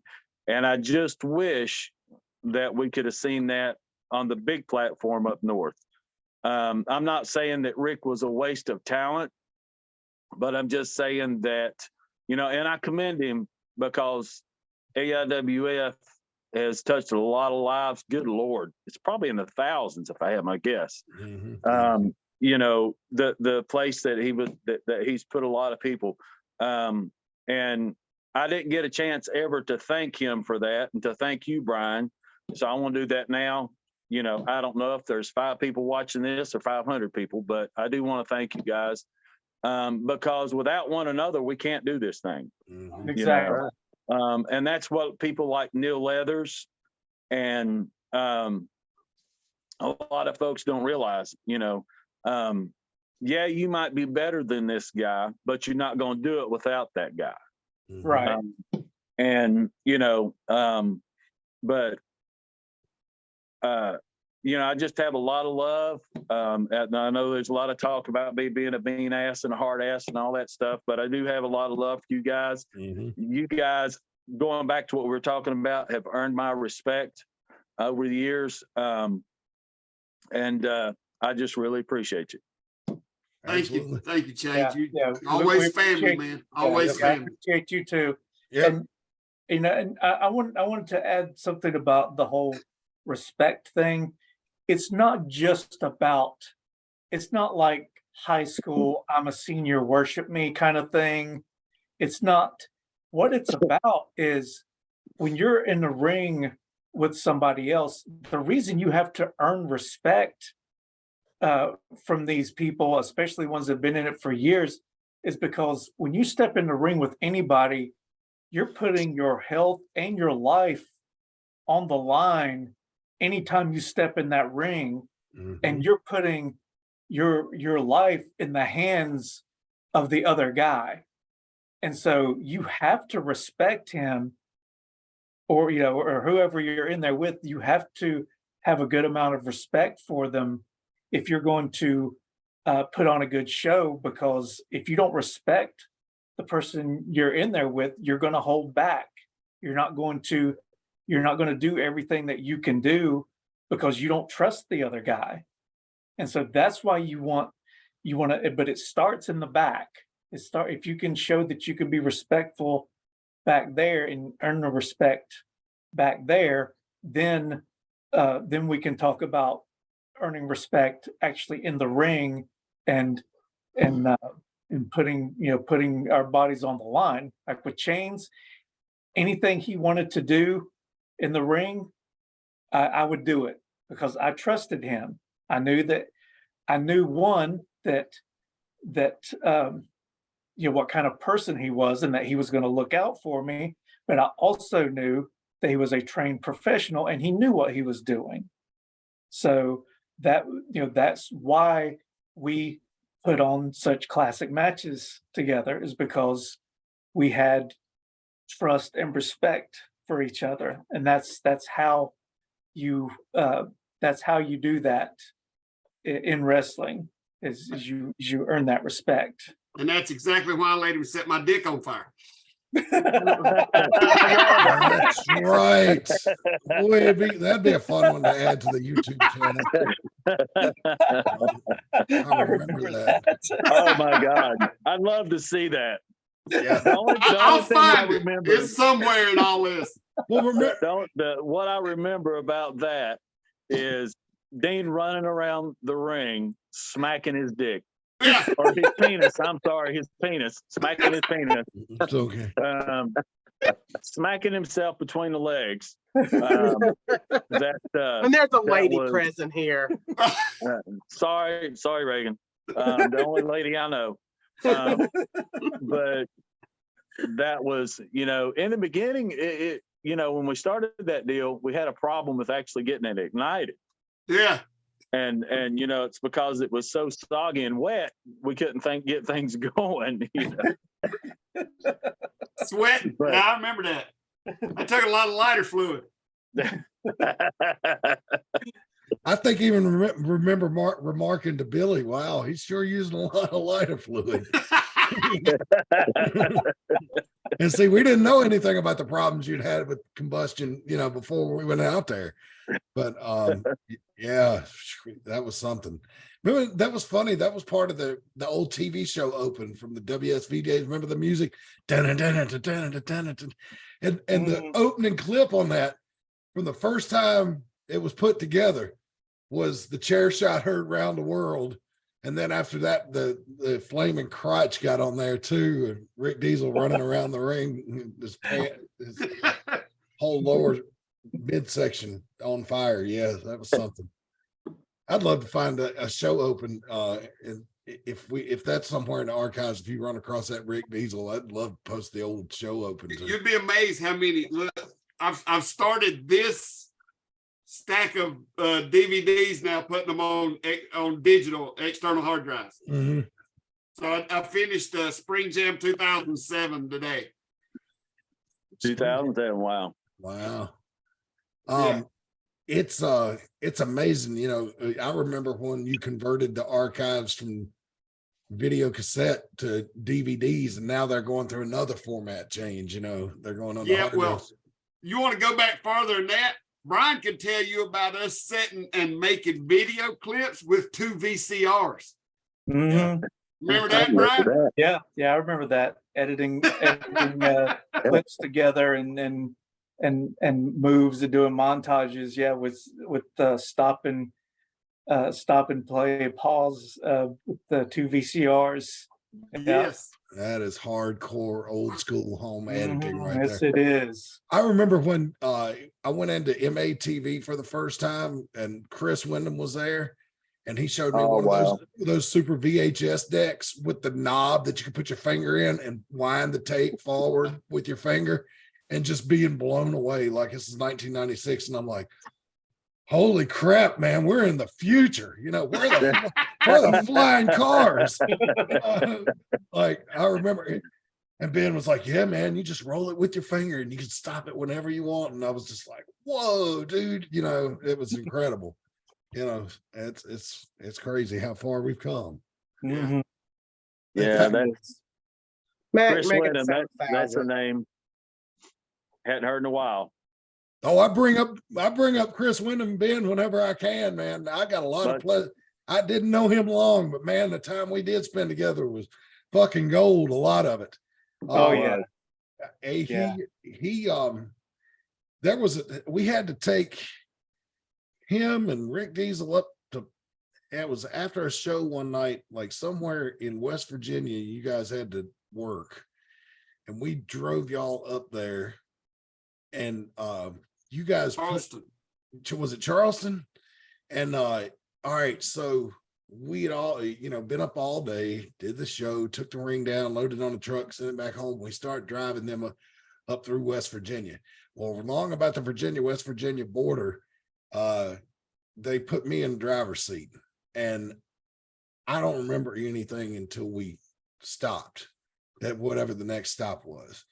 Chris Wyndham told me after the fact that I was asleep at the wheel, but he was scared to touch me or say anything, but he was talking to me. And he said I was driving. He said, I could tell you were not there.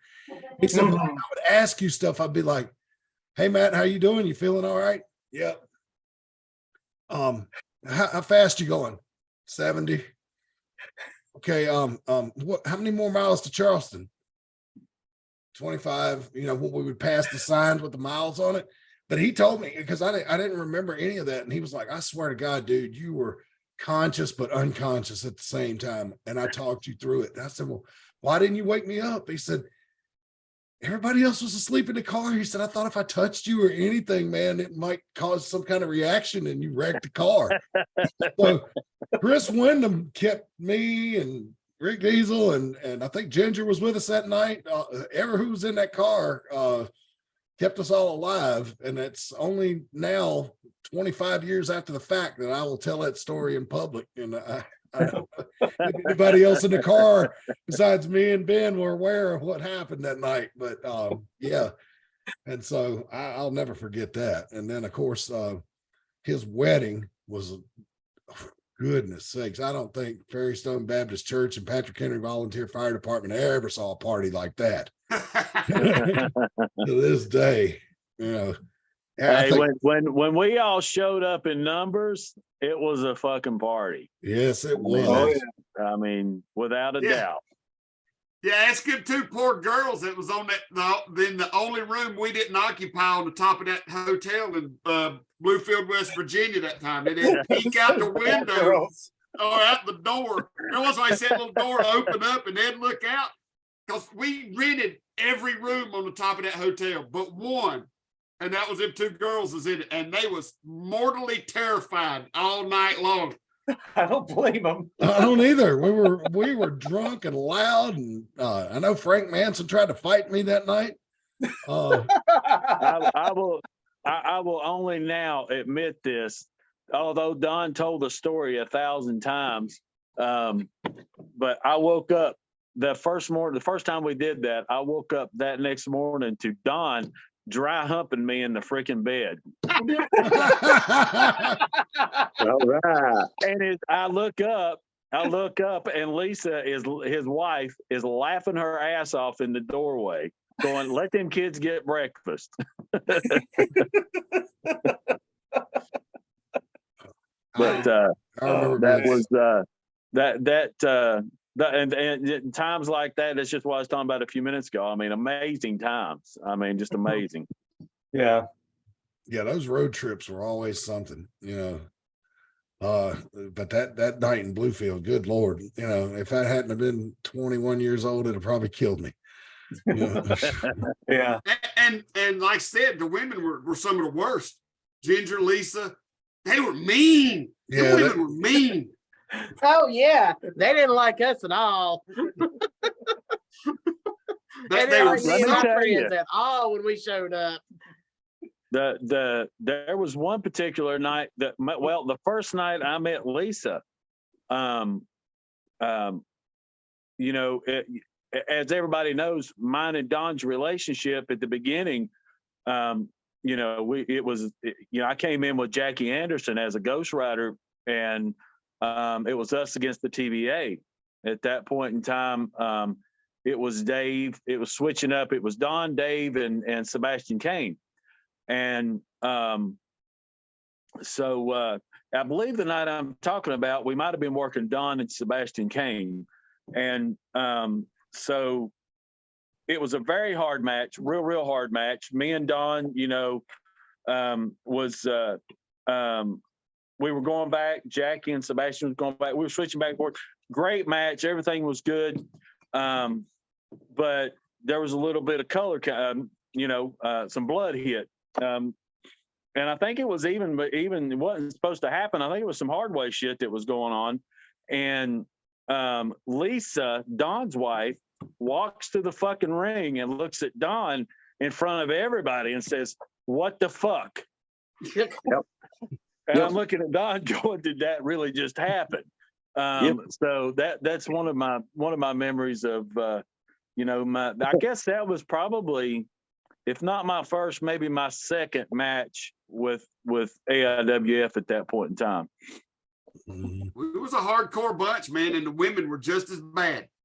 Yeah, I mean, to be put in Pro Wrestling Illustrated as the most hardcore wrestling company there is, you have to have some badass women behind you.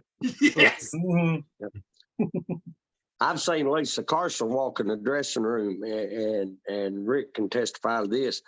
And it's like Moses splitting the Red Sea. When she walked into the dressing room, everybody split and got out of her way, didn't say nothing. And she had a clear path to Don. Yeah. And when she turned around and walked back out, the sea split again. Yeah. They didn't get in Lisa's way. No, Lisa always liked me for some reason, and I never drew her ire, thank God, because I've heard the horror stories of people that did. So, well, it's because you were this pretty boy that everybody liked to look at back then. Lisa liked me too. Lisa liked me too. She liked me too. So that may be neither here nor there, but well, they considered you one of them. So. Oh, absolutely. Reagan, all jokes aside, all the bullshit aside, if ever there was a woman that deserved respect in professional wrestling or independent wrestling, it is you. Oh. The shit that we put on you and Rowdy Ronnie back then, I mean, you guys, I mean, you supported your men, you supported the sport, and I'm not saying you deserve any money, but it's not my wallet to dig in. But you definitely deserve the respect that we can offer you. I appreciate that. Thanks. I appreciate it a lot. And the fact that you're a school teacher, good God, you have to be hardcore these days. Jesus. Yeah. Yeah, no doubt. Oh, wow. It's definitely been a very interesting conversation here, guys.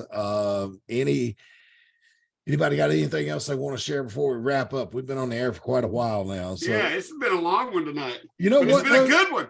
Yeah, it has been.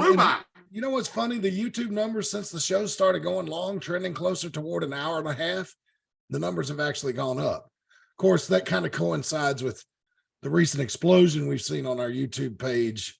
So please, AIWF Ringside Wrestling on YouTube, like, subscribe, ring the bell. It helps us out a lot.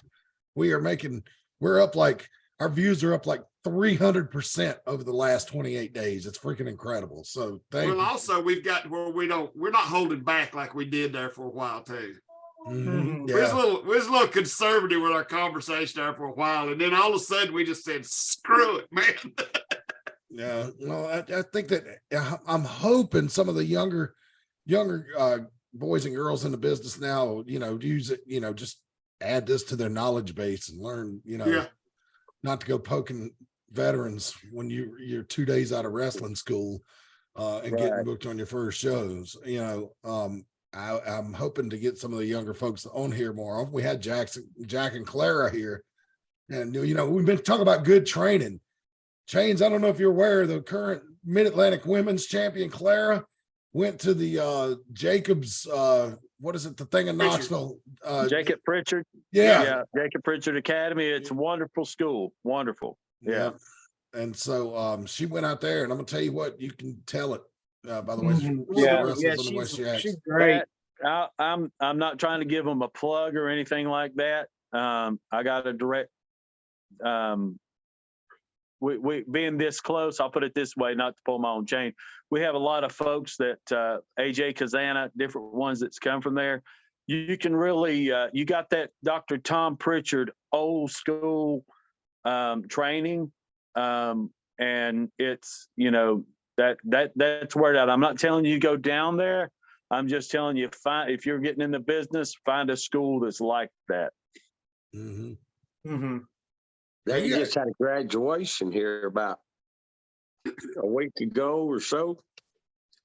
It was on, I got them on Facebook, and they were showing pictures of Jacobs and Pritchard in there and handing out the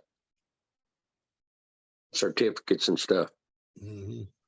And from my brother lives in Knox County, in Knoxville, where Glenn Jacobs is the mayor, and apparently Kane is an outstanding mayor.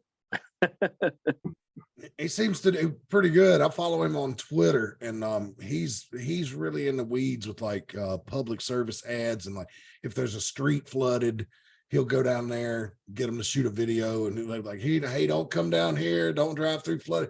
He's very interesting. I mean, I don't know how anybody lines up with his particular brand of politics, but he seems like he does a damn good job. I'd have to agree with that from what I could see just from social media.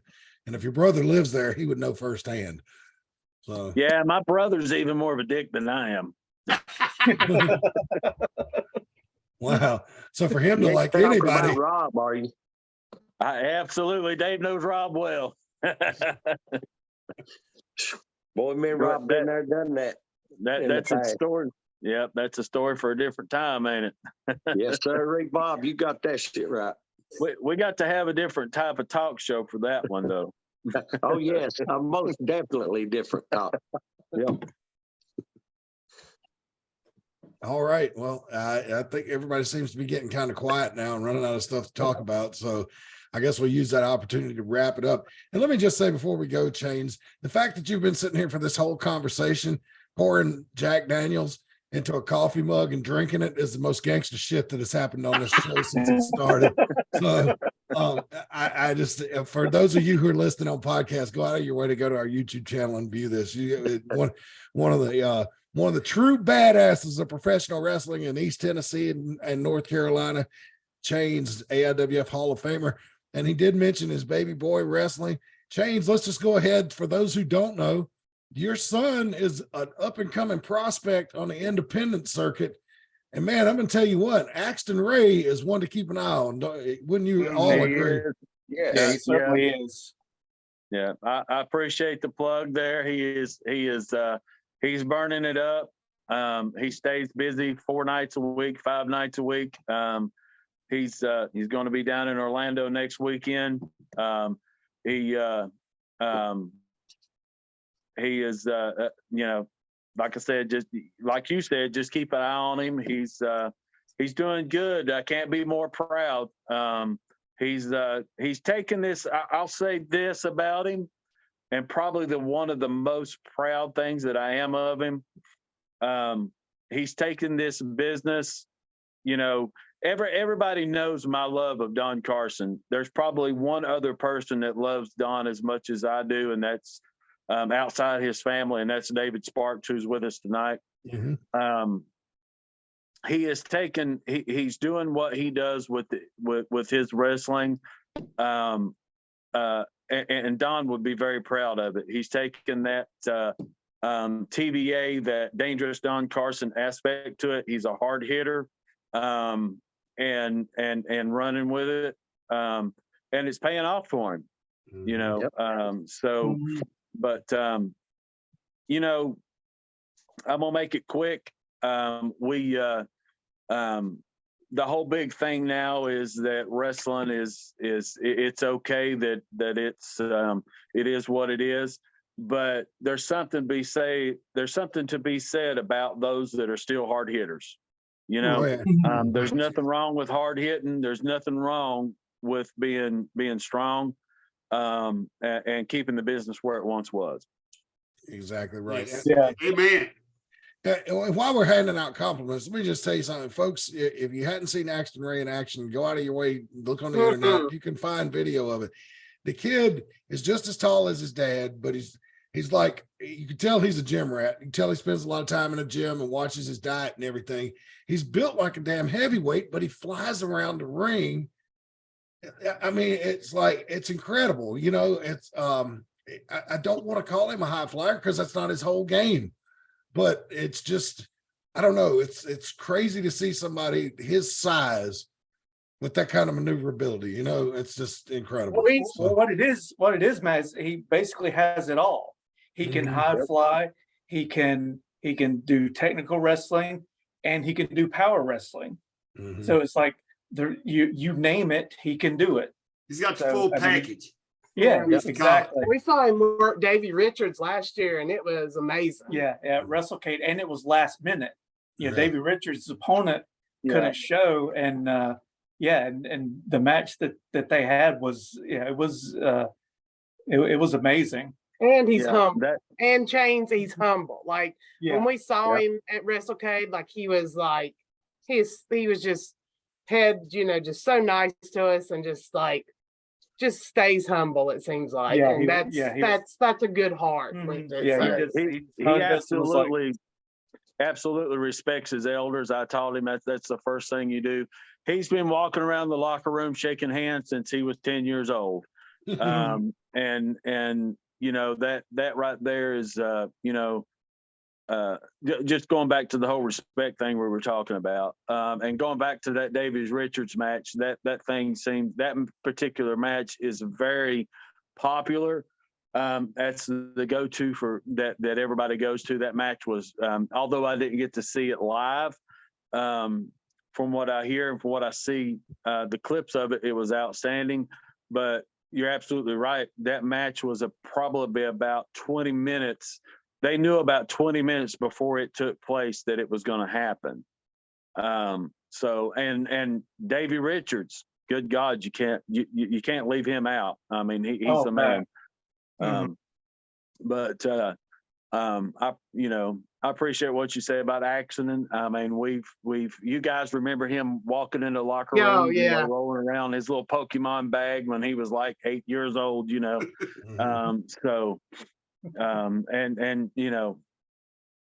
just like Rick Diesel's kids.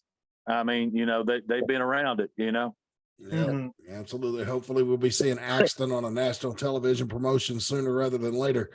And he can make a living off this business. That would be great. It would absolutely be great. That's the goal. He said he could retire if that happened. Be nice, Dave. Well, if it happens and you retire, I'll retire and come to mow your yard, and he can help both of us, right?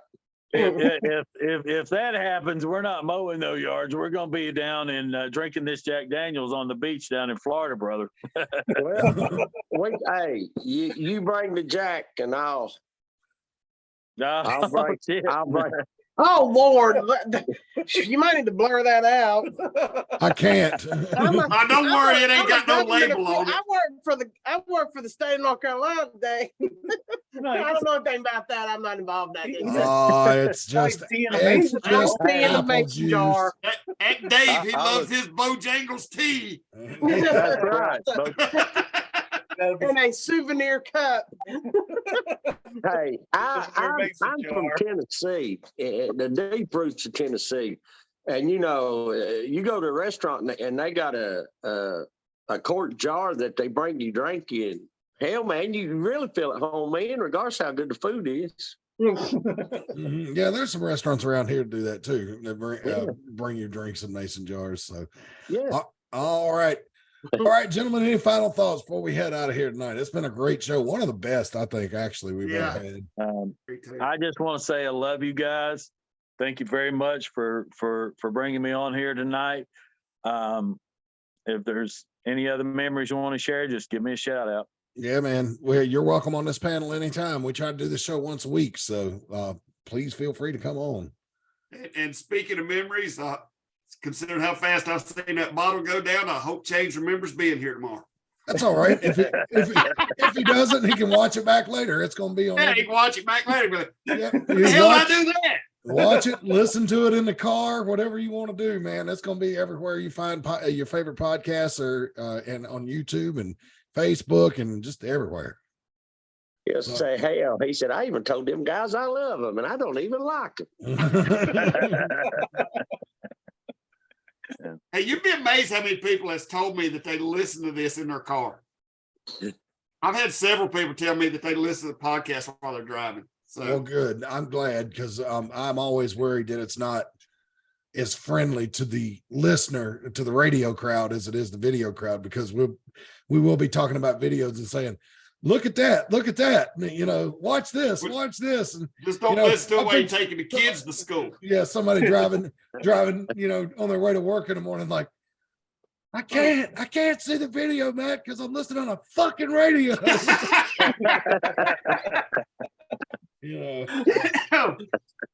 But anyway, so okay, I guess that's going to wrap it up. Again, Chainz, thank you so much for coming on. Our regular panel members, Smiling Diamond Dave, Brian Danzig, Rick Diesel, thank you guys so much.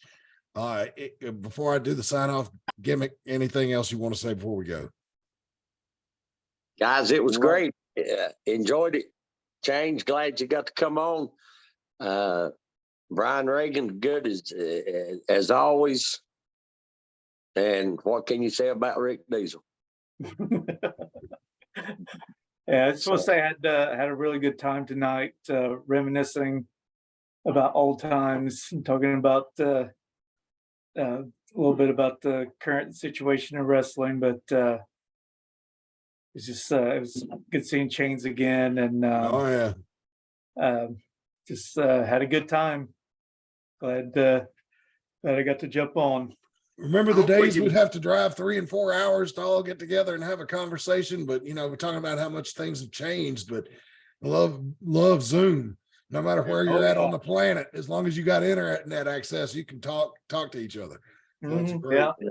Absolutely. But look at the magic we made by driving 3 and 4 hours, 5 hours, 6 hours to get together. Look at what we did. Yes, we did. Yeah. Yes, we did.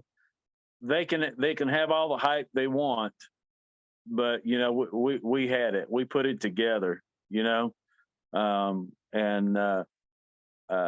It's just it's nothing short of amazing what we did back in the day. I mean, I'll pull our chain all day long. Absolutely. Oh yeah. We were the best. And the key word there is we. Mm-hmm. Mm-hmm. Yeah. Oh, absolutely. Like I said a few minutes ago, there is, I mean, you can't do it without your opponent. Nope. You are only as good as your opponent is. Mm-hmm. You can be a dickhead all you want. And I spent a lot of years being that dickhead. But you are only good as the guy that you're with, Mm-hmm. Well, and sometimes you could be in there with somebody better than you, and you end up looking better because they know what they're doing. Sometimes the veteran, sometimes the new guy ends up looking better than the veteran to the audience, because the veteran knows what they're doing and knows how to make somebody look good. You're absolutely right, Brian. Absolutely. All right. Well, we started out with Rick Diesel talking about David Crockett, and we'll end it up with me doing my weekly impersonation of Bob Caudle. Thank you so much, everybody, for tuning in this week to AIWF Ringside Wrestling. We'll see you next week, fans. And until then, so long for now.